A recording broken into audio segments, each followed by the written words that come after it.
Robert Halfon, here in the Stowe on a Friday morning, you've been visiting a local business. So, of course, Monday to Thursday I'm in Parliament. Every Friday I try to go to businesses and schools, particularly small business, because they've been struggling during the pandemic. I had a wonderful visit this morning, which was the new Red Church Brewery. Well, when I say new, it was taken over in 2019, and that is in River Way.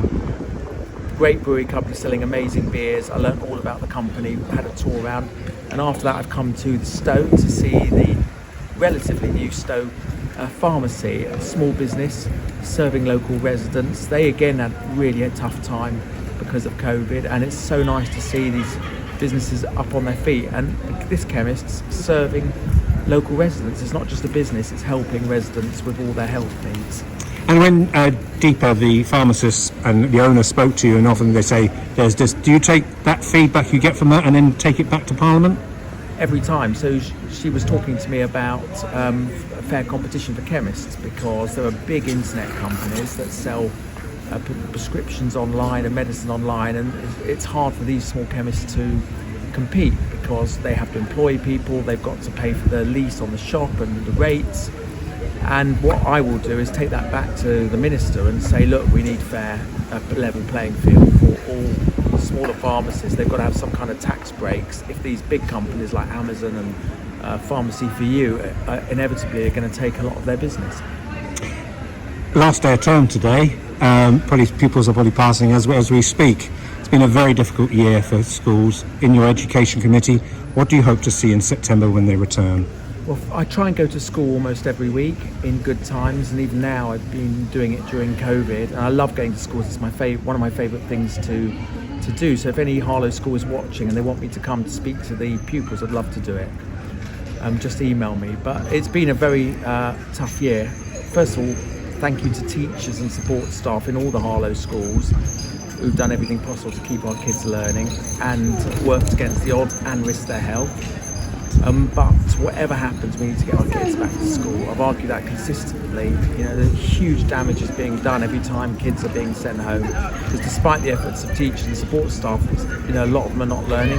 We know that the most disadvantaged pupils are learning the least when they're at home. So we need to get back to normal and get our pupils back into school. And I'm very glad that the system of bubbles is ending, so-called bubbles where loads of pupils went home. I visited a school, it wasn't actually in Harlow, I was asked to go visit a school in South London.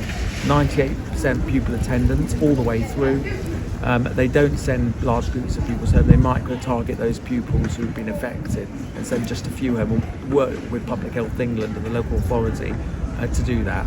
And I think that's quite a good example of what can be done. Of course, there are special circumstances, and you might have a lot of teachers with COVID-related issues, teachers and support staff, but we've got to get our kids learning again because they are behind, and we need a proper catch-up plan to make sure that they can get back on that education ladder.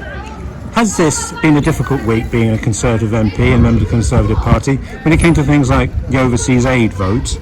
And did John Major, in what he said, have a point? Look, the country has spent £400 billion on COVID. We're £1 trillion in debt.